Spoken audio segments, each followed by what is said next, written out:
Thank you for staying with us on Citizen Weekend. As promised, I'm now joined on set by Julie Wayua-Madheka, who is a program manager, ICJ Kenya, and a former IPOA commissioner. He's also an advocate, and that is John Waiganjo. I will start, so we're looking at arrests and lessons that we can take away from the unfortunate death of Albert Ojwang in police custody. So I'll start with you, Julie. For what offences would you be summoned by police, maybe to record a statement vis-a-vis arrest? Thank you very much, Olive, for the invitation to be part of this discussion. And I think before I start, I'd like to offer my condolences to the family of the late Albert Ojwang. And this is on not only my behalf, but also on behalf of the entire Kenya section of the International Commission of Jurists. We are deeply troubled by what has happened. And of course, we will be lending our legal expertise to see that justice is met in this issue. So in issues where, to just point to your question, in regards to summons vis-a-vis arrest, first of all, an officer can arrest a person because of a cognizable offense. If you shoot a person, if you are attempting a robbery, the person does not need a warrant. They can enforce the arrest immediately. So when you issued summons, ideally, it's for matters that, one, you need to offer a statement around, as they're also doing their investigation. They are more or less misdemeanors, not necessarily felonies. But actually, police have the power to arrest a person for any offense that is cognizable, is before them, and they can actually see the offense taking place. So they don't necessarily have to get a warrant of arrest for every single matter. And that's important to note. The other thing is also the gravity and the seriousness of the offense. We see that for corruption offenses, more so, because of the technicality of it, sometimes warrants of arrest are issued because of also the documentation and the seizing of matters. But for some of them, you just issue a summon for someone to record a statement. So it's a varied response in terms of which matters per se can get a warrant versus which ones do not necessarily need a warrant. But we also see that more offenses actually can be enforced without a warrant of arrest. Okay. Yes. So something like false publication, is that a cognizable offense or a non-cognizable offense? It is a cognizable offense. You don't necessarily need a summon for that offense. So okay. Yeah. All right. So I'll bring you in, Wakili. I was tempted to. Yeah, tempted to. Commissioner still works, right? Yeah. But so what statutes do we follow, or are police required to follow where arrests are concerned? Let me say there are about 4 or 5 pieces of legislation that kicks into play when criminal justice system starts rolling. And the first one is the Constitution, of course, because it's the Constitution that has created the National Police Service. It is also the Constitution that has also created the Office of the Director of Public Prosecutions. And also it's the Constitution that has created our judiciary, where the charges will be taken eventually. But if you look at the Constitution, it is operationalized by legislation or pieces of legislation. And the first one that comes to mind is the Criminal Procedure Code. The Criminal Procedure Code, the National Police Service Act, and of course the service orders, police service orders. And the arrests are addressed in those pieces of statutes from the Constitution itself, and then the Police Service Act, and their standing orders. And it is very clear that it elaborates how you need to be arrested. And most of these statutes have borrowed heavily from the Criminal Procedure Code. And what they say, for instance, is that an arrest, because those acts work in concert with one another. And arrests are supposed to happen in cognizable and non-cognizable offenses. There are arrests which will happen through a warrant of arrest. There are others that will happen through just a police officer or a magistrate, where you have committed an offense and you need to be arrested. And the arrest, the Criminal Procedure Code says it's actually physical, especially where there is resistance. The touch, the handling, and they say you do not need to be mishandled. And you do not need to be even touched, where you submit by act and word that you are not resisting arrest.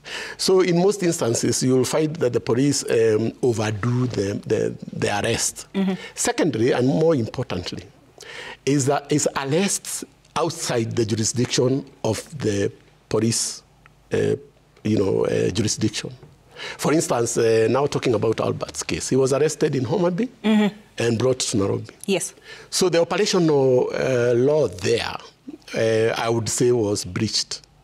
Because what should have happened is that when the police officers from Mawego police station went to his homestead, because we are not told the OCS was with them, the OCS must have received either an electronic signal from Nairobi that there was this particular suspect who needed to be arrested. What needed to happen if the OCS himself was not to proceed to Albert's homestead, and he deputized or delegated the responsibility of the arrest to his officers. Those officers needed to have a written order from him describing Albert, stating what offense he has committed, and then now moving to arrest Albert and take him to Mawego police station. Then at that police station, the OCS was required to do an apprehension report. And that apprehension report was supposed to be filed at the resident magistrates' courts in Homa Bay on Monday. And because this offense is an offense that the OCS would know that Albert lives there, is not a flight risk, has a family, the parents are there. So simply, the OCS would have given Albert a police board and require him to appear in court the following Monday at the magistrate's court. And then the application that would have been made is now to move Albert to a different police station in Nairobi.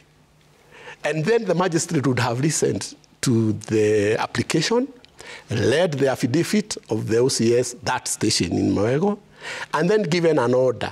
And then the OCS would have talked to Central Police Station, for instance, if they are the ones who are asking for this suspect. And he would have required them to send officers who would now escort this suspect to Nairobi.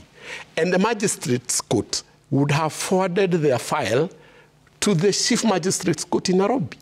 Simple.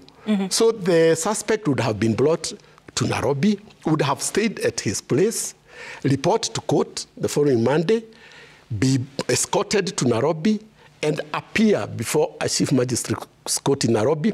And if the police wanted to hold him for longer, then they would have made a relevant application, for instance, to have him remain in custody and give reasons if the investigations were not complete, if he was going to interfere with investigations, if, for instance, there are many reasons why a person can be held beyond, or denied bail.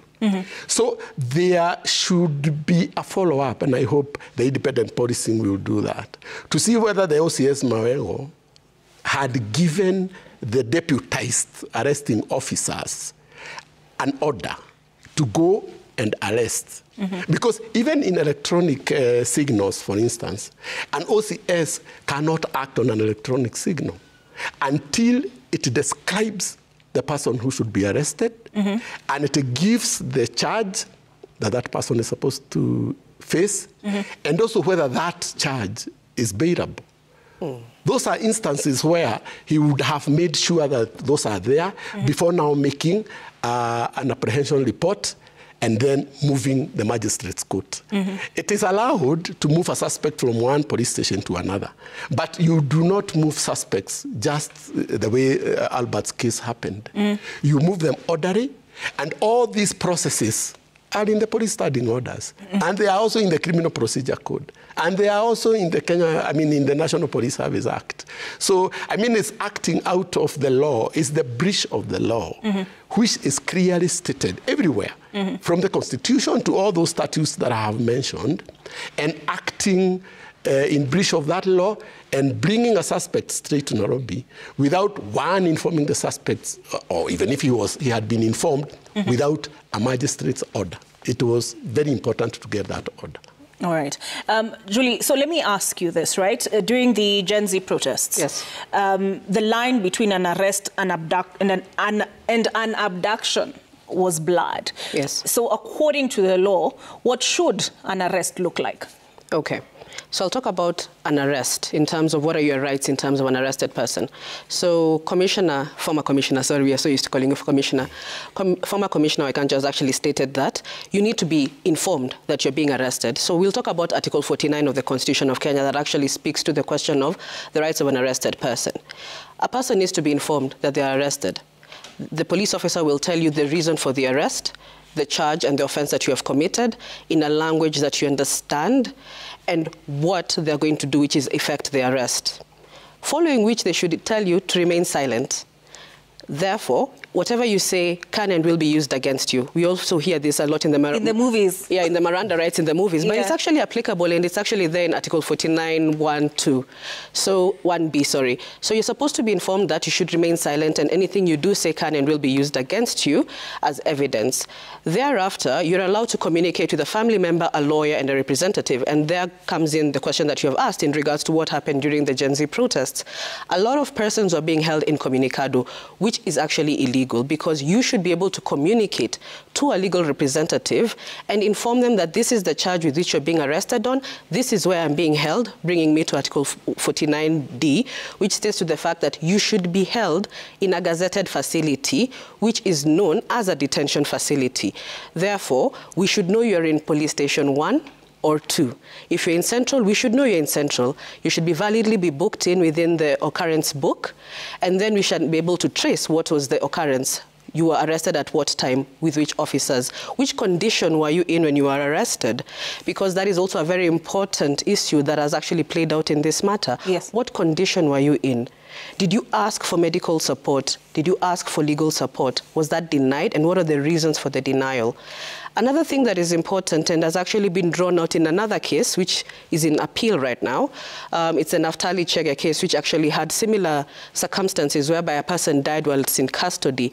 The judge in the High Court matter, in the High Court, actually went to spell out that there are certain things that exist in the National Police Service standing orders that are not being followed through, which is documenting of the medical status of the person who's being brought in, the cell in which they're being booked, and installation of surveillance cameras in those cells. We saw that in this particular instance, there were surveillance cameras, but they were not active. They're supposed to be active because we need to have complete transparency and accountability around the person who's being arrested. Remember, you're not an accused person in this particular juncture. You're an arrested person. Oh, you're an arrested person. You're just an arrested person. You're a suspect. You're in police custody. So once you have been detained, you are supposed to be separated from persons who are already serving a sentence. You should not be detained with persons who are serving a sentence because you're innocent until proven guilty. So you should be separately held. Another thing is, for most offenses, you should be released on bail and bond. And as has been rightly stated, unless there is a serious reason as to why you can be denied bail and bond, most offenses you should be released on bail and bond, if not all. Most offenses, if not all. The reasons as to why you'd be detained, for example, is for your own safety. It happens in certain instances whereby a person is detained in police cells for their own safety, for the safety of the community. Because of the gravity of the offense, because of the likelihood of committing another offense, similar to that offense that you have committed. Another issue could be, of course, the fact that you're a flight risk. Some people, if given bail on bond, will escape. So there are certain circumstances, but the non-derogable circumstances are every person, whilst in police custody, is to be treated humanely, with freedom from torture, cruel, and inhumane treatment. You should not be tortured. Article 49 clearly states that you should not be coerced to give a confession. Inducement to give a confession, which is that your charges will be dropped if you agree to the fact that you did this offense, which could be more or less looked at as you're bargaining with the officers. That's inducement. But also coercion in the sense of torture being meted out on you to make a confession. That should not even be admissible. So you find that persons who are arrested need to know these rights, which are clearly spelled out in Article 49, because it will protect them.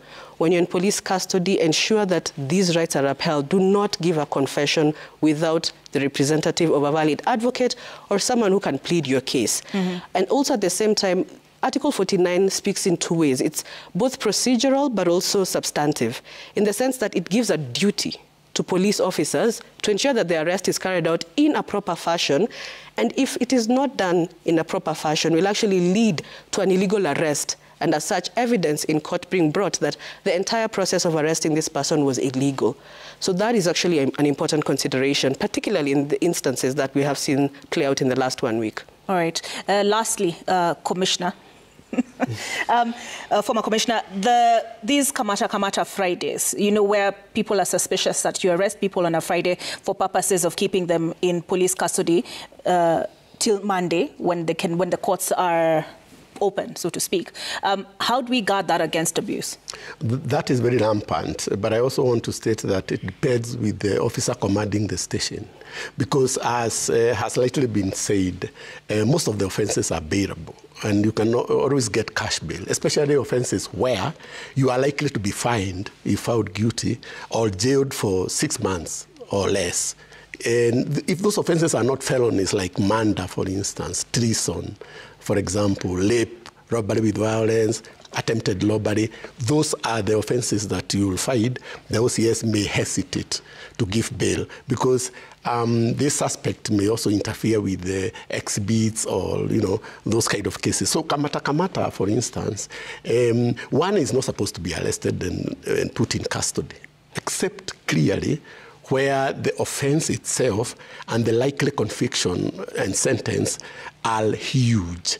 So depending from one station to the other, because the law gives responsibility to the officer commanding that station, believing that that officer will weigh options, look at this particular case, and that's why they have jurisdictions, and the liars also with the community allowed there. They will know this suspect come from here, he is not a flight risk. So obviously, they should grant a police bail. I see people even arrested on traffic offences, and they are kept over the weekend. That should never happen in a democracy like ours, and with the reforms that we are anticipating. So Kamata in itself is not in good faith, unless, of course, the offence itself is a grave offence, okay, and has just happened on Friday because it's a Friday. But I also want to expand a bit on the issue of torture and confessions. In a minute? In a minute, because the law now changed. You cannot confess, and it's important for people to know. If you are arrested by the police and they are torturing you to give a confession, give it. Because as soon as, so that they stop torturing you, you think that's the reason for the torture. Because as soon as you go before court, that is not admissible. Yeah. You are supposed to give your confession before a magistrate.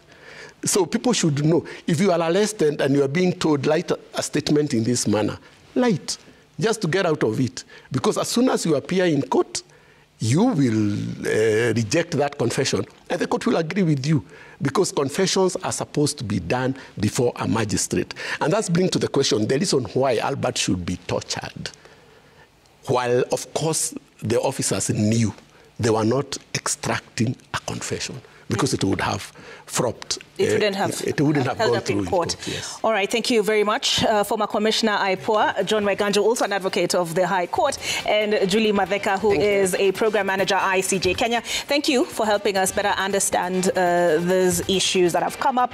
We take a break, but Citizen Weekend continues on the other side.